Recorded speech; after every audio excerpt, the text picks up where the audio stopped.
ತುಂಬ ದಿನ ಆಗೋಯ್ತು ನನ್ನ ಗಂಡನ ಬಿಟ್ಟು ಬೇಗ ಹೋಗಬೇಕು. ಆದರೆ ಈ ಅಮ್ಮ ಮಗ ಸರಿ ಹೋಗಿರ್ತಾರ ಇಲ್ವಾ ಅನ್ನೋದೇ ಡೌಟು. ಹಾಗೆ ದೇವ್ರ ಮೇಲೆ ಭಾರ ಹಾಕೋದಷ್ಟೆ.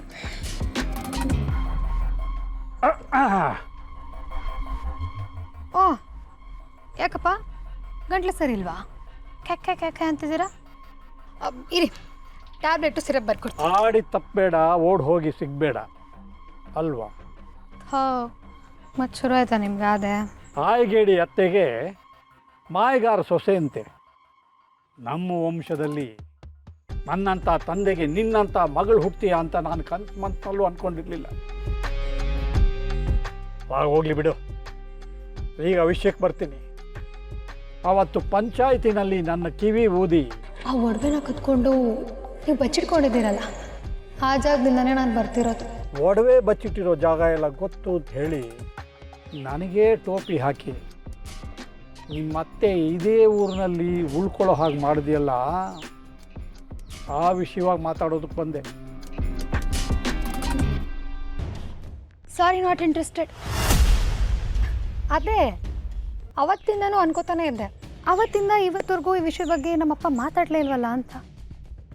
ಆದರೆ ಪಾಪ ಕಳ್ಳನ ಮನಸ್ಸು ಕೇಳಬೇಕಲ್ಲ, ಡವ ಡವ ಡವ ಡವ ಅಂತಿತ್ತೇನೋ, ಅದಕ್ಕೆ ಈಗ ಕೇಳೋದಕ್ಕೆ ಬಂದಿದ್ದೀರಾ.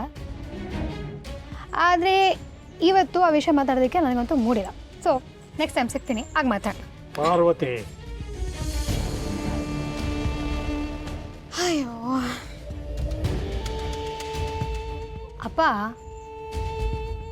ಆನೆಯಾಗಿ ಸೊಪ್ಪು ತಿನ್ನೋದಕ್ಕಿಂತ ಇರುವೆಯಾಗಿ ಸಕ್ಕರೆ ತಿನ್ನೋದೇ ಲೇಸ್ ಅಲ್ವಾ? ಹಿಂಗಿತ್ತು. ಸರಿ, ಈಗ ಮೂಡಿಲ್ಲ, ನೆಕ್ಸ್ಟ್ ಟೈಮ್ ಸಿಕ್ಕಾಗ ಮಾತಾಡೋಣ. ಬಾಯ್, ಶುಭರಾತ್ರಿ. ಪಾರ್ವತಿ, ಗೊತ್ತಾಯ್ತು, ಅಮ್ಮ ಚಿಕ್ಕಮ್ಮ ಬರಲೇ ಇಲ್ಲ. ಅಮ್ಮ ಚಿಕ್ಕಮ್ಮ, ಲೇಟ್ ಆಗ್ತದೆ, ಬೇಗ ಕುಂಕುಮ ಕೊಡಿ. ಬಂದೆ ಬಂದೆ ಬಂದೆ. ಅತ್ತಿಗೆ, ಈ ಮನೆಯಲ್ಲೇ ಇನ್ನು ಮುಂದೆ ಈ ಕೆಲಸ ಮಾಡೋದಲ್ಲ ನಾನು. ಯಾಕೆ ಹೇಳು? ನಮ್ಮ ದೊಡ್ಡತ್ತೆ ಚಿಕ್ಕತ್ತೆ ಇಂಥ ಪುಣ್ಯವಾದ ಕೆಲಸನ ನನಗೆ ವಹಿಸಿದ್ದಾರೆ. ಅದರಲ್ಲೂ ಮಾವ ಅಂತೂ ಈ ಮನೆಗೆ ನೀನೇ ಎಲ್ಲ ಅಂತಾರೆ ಗೊತ್ತಾ? ಅದಕ್ಕೆ ನಾನೇ ಕೊಡಬೇಕು.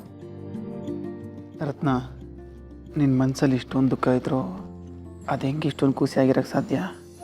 ಏನು ಮೇಡಮ್ ಅವರೇ, ನಿಮ್ಮ ಯಜಮಾನ್ರೇನೋ ಹೇಳ್ತಿದ್ದಾರೆ? ಅಯ್ಯೋ ಅದಾ, ನೀನೇ ಈ ಮನೆಗೆಲ್ಲ ಅಂದರೆ ನನ್ನ ತಂಗಿ ಬೇಜಾರು ಮಾಡ್ಕೊಳ್ತಾಳೇನೋ ಅಂತ ಕೇಳ್ತಾ ಇದ್ದಾರೆ. ಅಲ್ಲ ರೀ, ಅವಳು ಯಾಕೆ ಬೇಜಾರಾಗಬೇಕು? ಅವಳು ನನ್ನ ಆದ್ನಿ ಅಲ್ವಾ? ನನ್ನ ಆದ್ನಿಗೆ ನಾನೇ ತಾನೇ ಕುಂಕುಮ ಕೊಡಬೇಕು. ಕರೆಕ್ಟಾಗಿ ಹೇಳಿದೆ ನೋಡಿ, ಕೊಡು.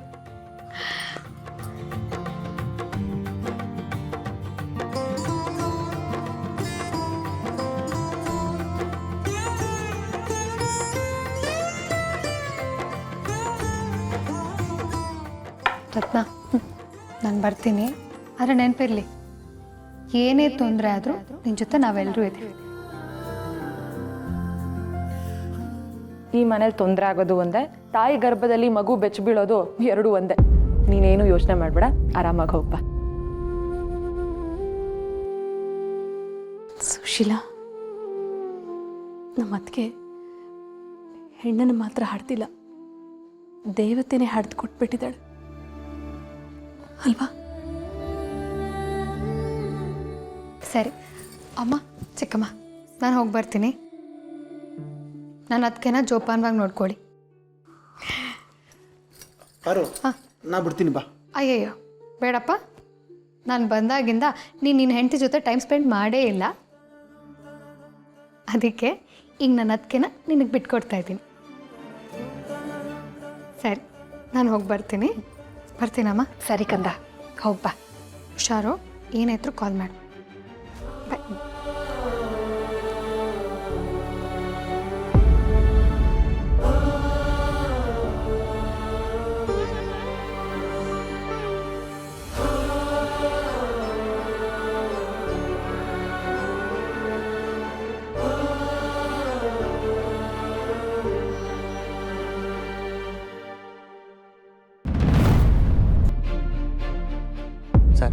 ನಮಸ್ಕಾರ.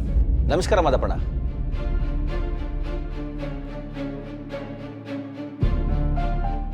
ಸರಿ ಹೋಗಿ.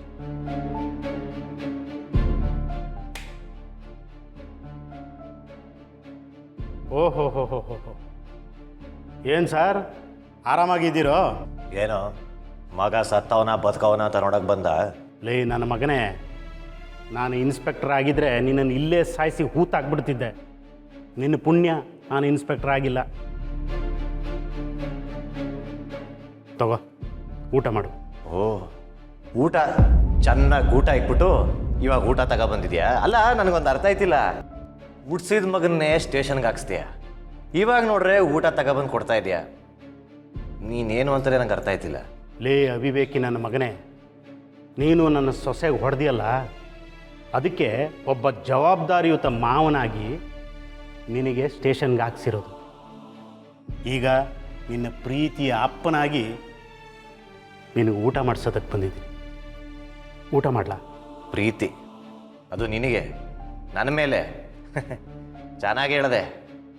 ನನಗೇನು ಬೇಕಾಗಿಲ್ಲ, ಅದಕ್ಕೆ ಹಾಲು ತುಪ್ಪ ಬಡಿಸ್ಕೊಂಡು ನೀನೇ ನುಂಗು.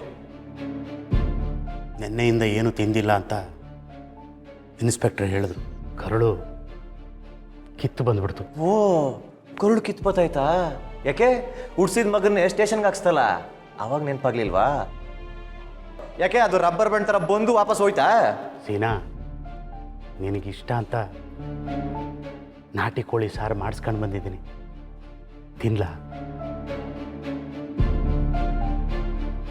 ಸರ್, ಈ ನನ್ನ ಮಗನಿಗೆ ನಿಮ್ಮ ಲಾಟಿಯಿಂದ 4 ಇಕ್ಕಿ ಹಾಗಾದರೂ ತಿಂತಾನೆ. ಈಗೇನು ಊಟ ಮಾಡಬೇಕು ತಾನೆ, ಮಾಡ್ತೀನಿ ಬಿಡಿ.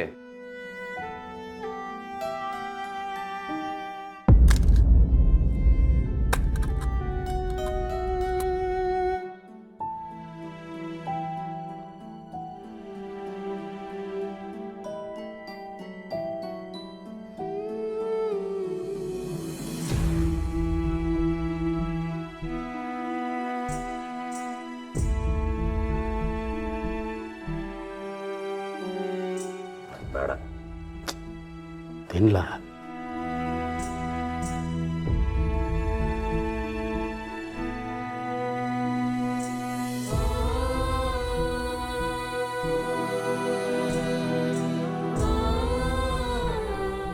ಇಲ್ಲ